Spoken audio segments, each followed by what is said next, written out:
growing up in an African household, specifically a Kenyan household, you were not allowed to be idle. Like, you had to always look for something to do. You can't take naps. Why are you taking naps? Have you washed the dishes? Have you washed the roof? Have you washed the car? Have you fed the cat? Have you washed the clouds? You have to do something.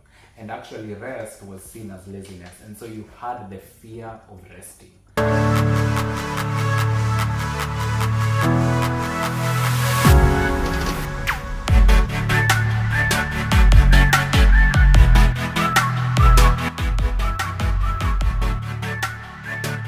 Hey y'all, welcome to my channel, or welcome back if you are a returning subscriber. This week I wanted to record a chill video talking about one of my favorite topics. But before I start this video and trying to set everything up, I was trying to set up my camera. I messed up with some settings. I hope it works. I hope my phone does not die. But anyway, if it dies, it dies. Come on, buy.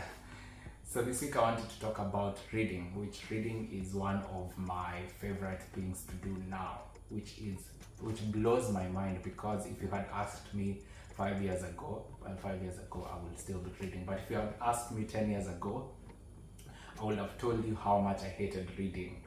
And it's been a journey. I always tell people, and I always joke around and say that before I turned maybe 20 or 21, I read maybe 5 books max in my entire life. And we're not counting the textbooks that we had to read in school, or like the set books that we had to do in high school. I'm just saying reading for fun. I think the last time I read, like really reading, before I turned 20, was reading I don't know if you're raised in Kenya, you know these books that were, I think they were called keywords. So they had Peter and Jane, and like they were the most basic books. Peter goes to school, Jane goes to school. Or if you're an oldie like me, I like to call myself a zillennial. I'm a Gen Z who acts like a millennial. So I read this book, or we used to read this book that had, I can't remember the name, I'll try and find it. But it had Mr. and Mrs. Kamau and their kids. That's a long time ago, that's how old I am. So, but today I wanted to talk about some of the books that I have read over the last, maybe since 2020, and 3 books that have really impacted my life, and I wanted to share with you guys. And yeah, so first of all, disclaimer: the book that you have to read, there's one book that everyone in this world has to read, and of course it's the Bible. Or maybe 66 books, because there are a lot of books in the Bible. But if there is one book that anyone must read before you die, is the Bible. But apart from the Bible, these are some of the suggestions that I have of books that have impacted me, and that I believe will impact you if you read them. And I just have my notebook here because I can't remember everything. I'm getting old. I can't remember all the points. So if you see me look down, it's because I'm referring to my notes. And I used to make excuses. I remember in high school, people loved reading, and they would read these big books, Harry Potter, Game of Thrones, 900 pages, 1,000 pages, and I was like, yeah, that's not my ministry. But what I didn't know is that I had to find specific genres of books that I love. So it's not that I hated reading, it's just that I had to find the specific books that I love. And then I went to law school, and now I had the perfect excuse. Everyone knows that lawyers or law students read a lot. Like, you have to read a lot for your assignments and everything. And so I had the perfect excuse. And so I used to tell people I don't read because I usually read a lot in law school. And so now, because I read a lot in law school, when I have free time, I don't want to read anything. But that was just an excuse. Like, it's not that much of reading in law school. Well, it is, but you have so much free time to read a book. So now these days, I read a lot during my free time. And if you can see behind me, I've come up with a bookshelf, or I built a bookshelf. It was really hard. It took me 3 hours. Just this small thing took me 3 hours to come up with my own bookshelf. And I'm hoping to build a library for myself of books that I love, so that I can, if someone visits me, I can give them a book, or I can get books from other people, and just cultivate the reading culture, because it's very important. And I read this quote that says, "A reader lives 1,000 lives before he dies, the man who never reads leaves only one. So however that quote impacts you, let it speak to you. So I'll share a couple of books that have really impacted me over the years, and I'll share some snippets of the books, some parts that have impacted me, the lessons that I've learned, and how I'm applying them in my life. And the first one is Wholeness. It's called Wholeness. It's by Toure Roberts. He's a pastor in LA. I believe his church is called One Church LA or something like that. And he's a husband of Sarah Jakes Roberts. But this book, like, it really impacted my life because it goes to the root of identity. And okay, so basically I'll just give a small breakdown, and if you don't want spoilers, just watch the video, but just know that there will be spoilers, so beware. But this book, he was talking about, and his idea, one of the ideas that really captured me, is he talks about all of us having an inner mirror. And we all know that we are, or the Bible says that we are formed in the image of God. Genesis chapter 1 verse 27 says that God created us in his own image. And when you look at a mirror, when you're looking at yourself in a mirror, it is reflecting the image back to you. The mirror is not defining you, or it's not building you up. It's just showing you what you look like. And all of us were created with an inner mirror inside of us.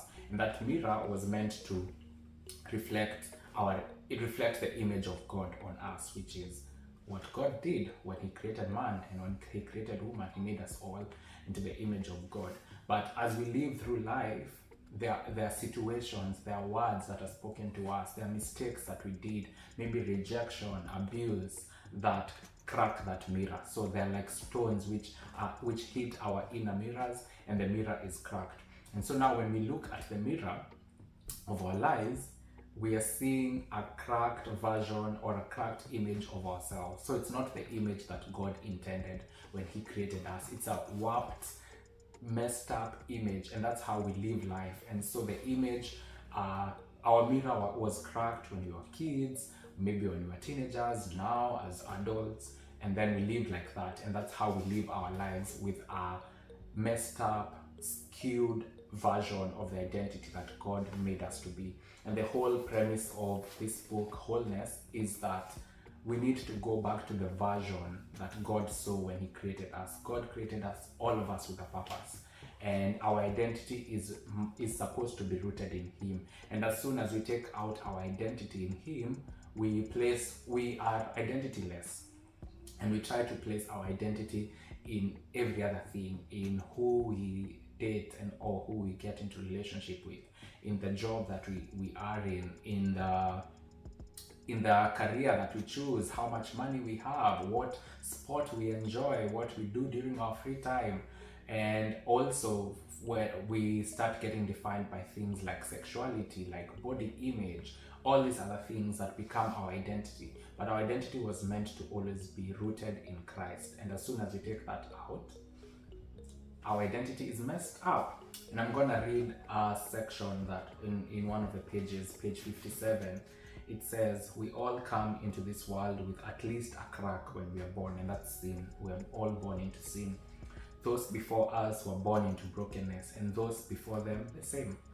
The brokenness you inherit is not your fault, but it is very much your responsibility to overcome it. Why?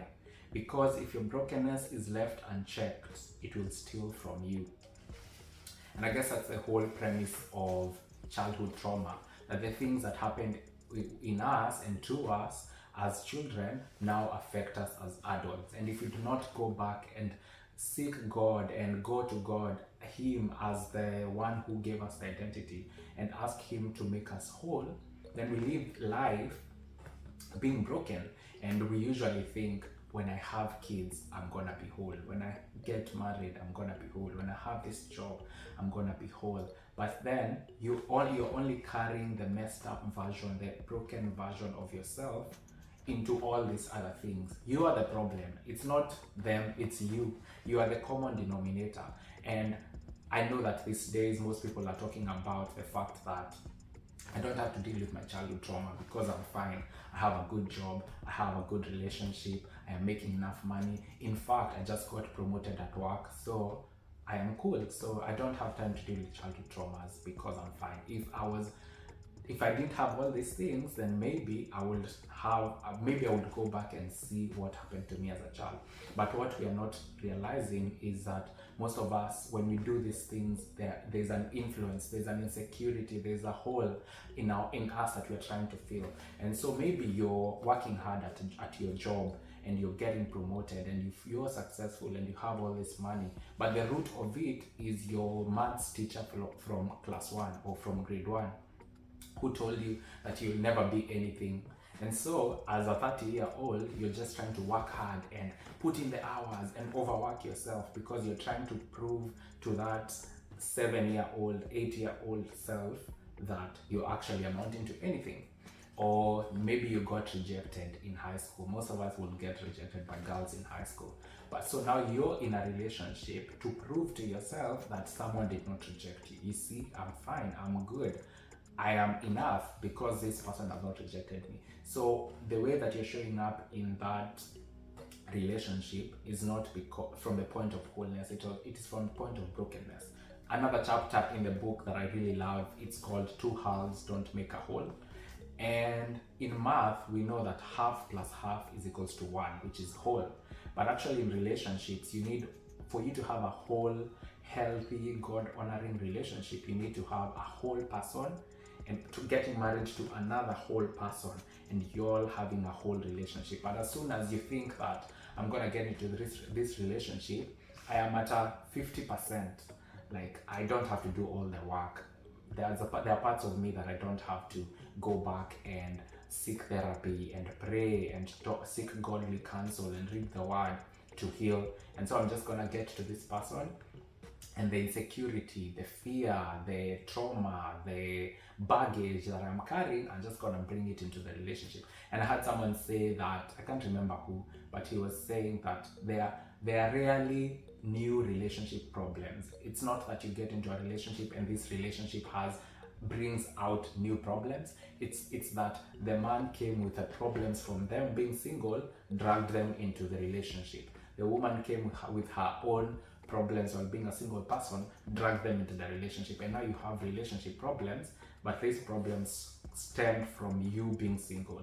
And if now being single, if you're single, if you can work on these things, bring them to God, ask God to reveal. I have a video on my channel called Singleness is Surgery, because I believe that is what it is, that God reveals things in you and then he heals them, because God never reveals something and then leaves you like that. He always heals us, and he's Jehovah Rapha, our healer, and that doesn't only mean physically, it means mentally, it means emotionally. So you can bring these things to God, this brokenness, the cracks in your mirror, and ask him to heal you and to make you whole. And then as you do that, then if and when it is God's will for you to get married, then you get married in a whole, like you're whole and she's whole, and together you can be whole.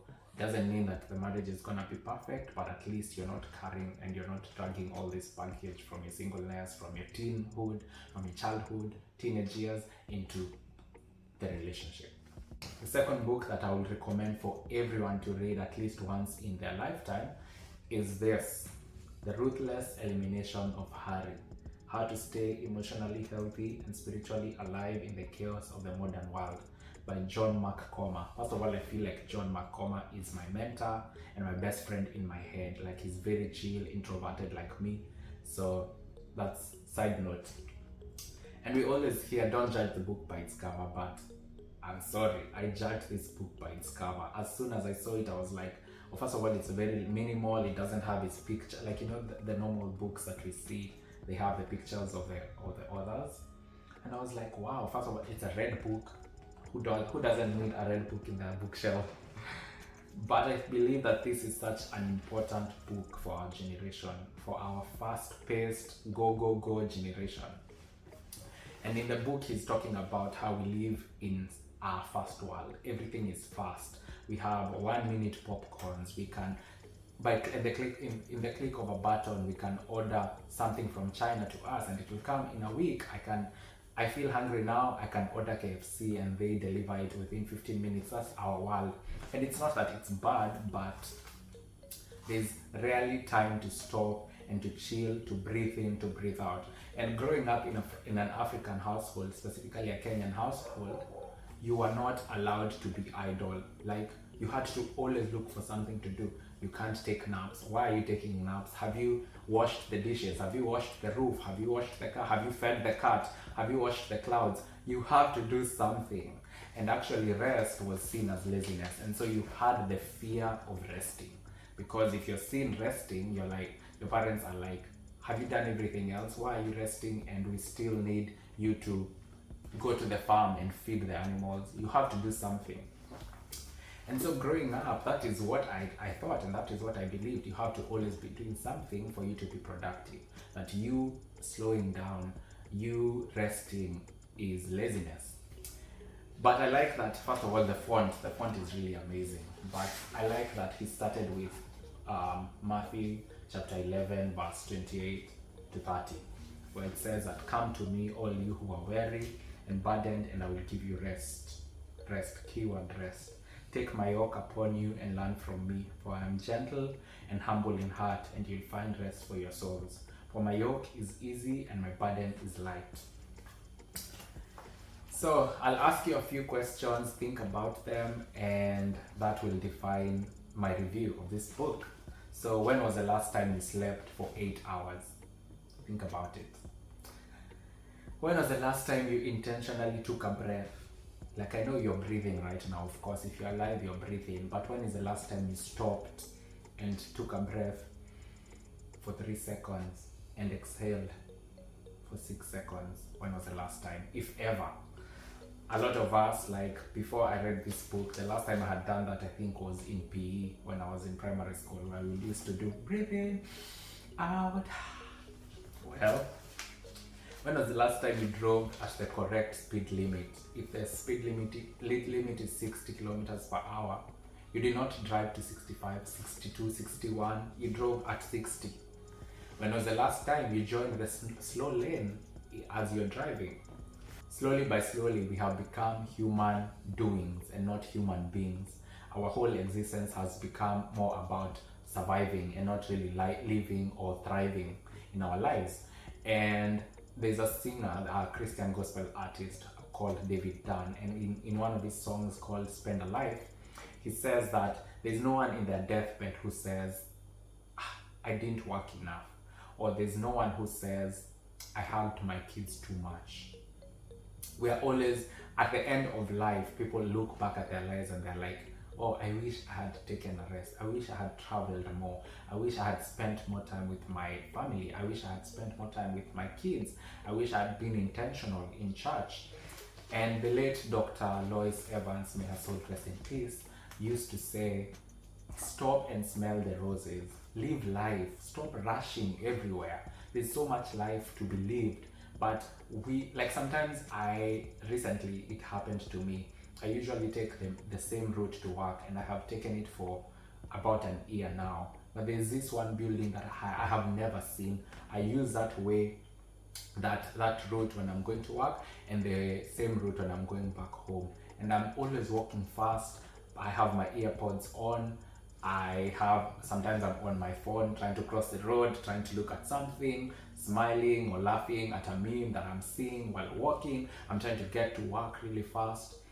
And there's this one time that I just decided, you know what, I'm gonna take my AirPods off, and I'm going to walk, and I'm just going to take in my environment. And I saw this one building that is really beautiful that I have never seen, and I have taken that route for maybe 200 out of the 365 days, twice a day, and I have never seen it because I am always rushing somewhere.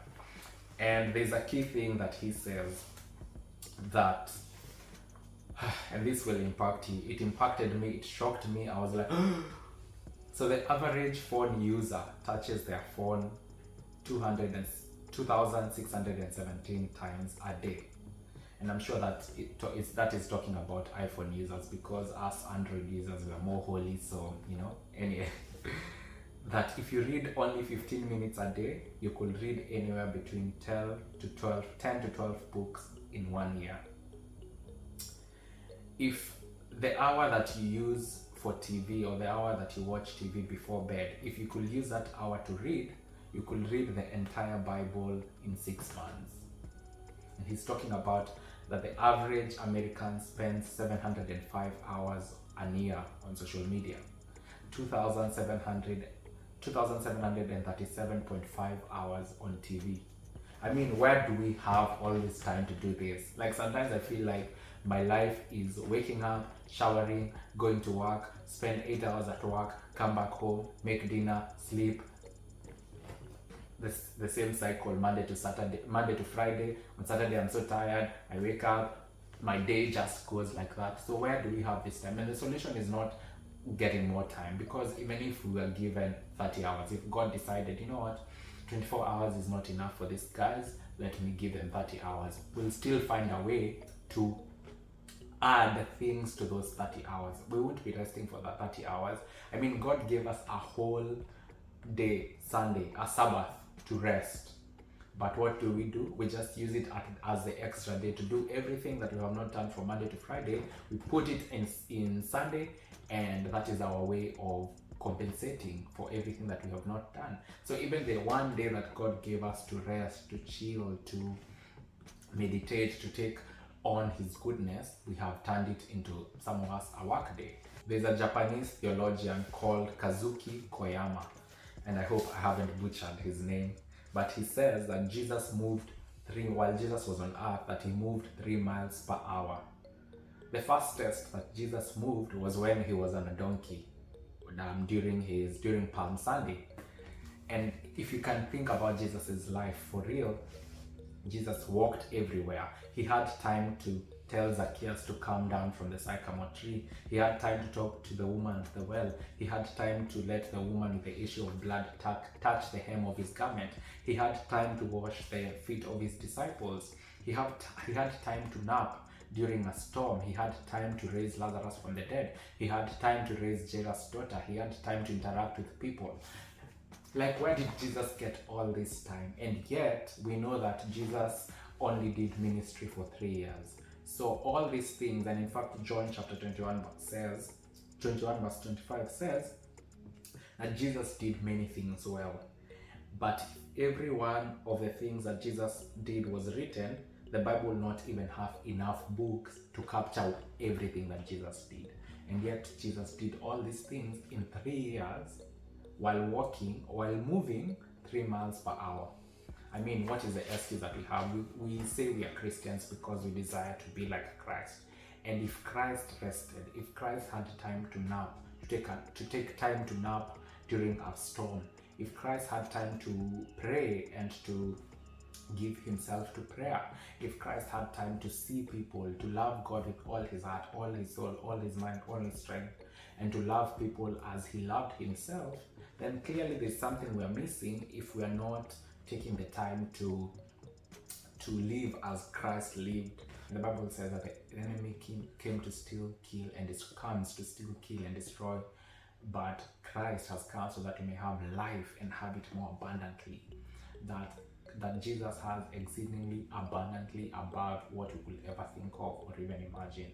And so yes, maybe you're living at a 70% in your life and you're a go person, but there's still that 30% that you're missing because you are not willing to slow down. And just to tie it to the wholeness part, that because we have become human doings and doing, we do not have time to slow down, to think about how things are impacting us. We do not have time to reflect, to be introspective, to go to therapy and talk about these things. Because if your life seems like it's going okay, if people are giving you compliments, then I'm fine. I don't need all these things. But we are taking caffeine like no one's business. Alcoholism on the rise, smoking, and all these other things, that we are not sleeping enough. We are not thriving to the full potential that Christ has for us. So I don't know about you, but for me, I really want to, when I go to heaven, like my biggest fear or my biggest scary thought in life is when I go to heaven, and of course I don't know how God is going to show us our lives. Like some people say that there will be a big screen and they'll turn on the remote and say, here is your life. But anyway, so I think about it from the point of Jesus will have, or God will have a list of all the things that I did. I recorded this video and he told me to, all the things, the good things that I did in life. And then he'll pull out another list of all the things that I could have done, that he had prepared me to do them.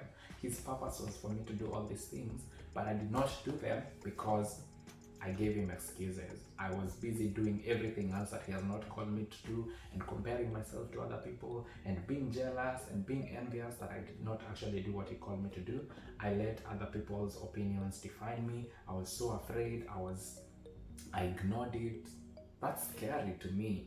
And of course that goes to disobedience and many other things. But it's also that we are not giving time. We are not giving the things that Christ has called us to do enough time for us to do them. And the reason why I love it is he not only called it the elimination of hurry, that's kawaida, that's common. He called it the ruthless elimination of hurry, that you need to ruthlessly is like seriously eliminate hurry for your life. Slow down, breathe in, breathe out. And I'll just read a couple of things where he says, like, practical ways. You're like, oh, Victor, you don't understand. I don't have enough time. You don't know my life. Let me just give you a few things that might help you or might make you think that then, like, they're not very big things, but if you start including them in your life, they can make a big difference. Again, we talked about driving at a speed limit, which I don't do, but I should do. He talks about don't text and drive. That's half of the population. Someone has just unsubscribed to this channel or stopped watching this video because I said that. And not only because of a fine. I know, like, here in Australia, the fine is $1,000 and we don't want that. But truly, like, first of all, you might cause accidents, but because the text will be there 20 minutes after you finish driving, but we do not want. Show up to 10 minutes early for an appointment. Victor checked out. I usually show up. The appointment is at 9. I am rushing to press the lift and to go back to the office at 8:59. I need to change that. Turn off your smartphone. Parent your smartphone. Put it to bed before you go to bed. So if you're going to bed at 9:30, stop using your phone at 9. Turn off the devices, the TV, the phone, the computer. Keep your phone off until after your morning quiet time. Set a time limit for social media. Kill your TV. Well, it means that either stop watching a lot of TV or take out your TV fully. Stop watching TV. Tricky, single task, don't multitask. All the women left this video. Walk slower. Take a day for silence and solitude. Just being by yourself, sitting with your thoughts. What is God saying? And if you watched my last video, you know I talk about Elijah. I talked about Elijah, and there was that part in 1 Kings chapter 19 where there was a strong wind, but God was not in the wind. There was a strong earthquake, but God was not in the earthquake. And then there was a still small voice, and God spoke to Elijah at that point. But because we are so crowded by a lot of noise, a lot of background noise, we are so busy, we do not take that time for silence and solitude to listen to God. And he talks about very many other things that we need to apply in our lives to ruthlessly eliminate hurry. And so definitely this is a book that everyone should read. Christians or non-Christians, you definitely should read this book.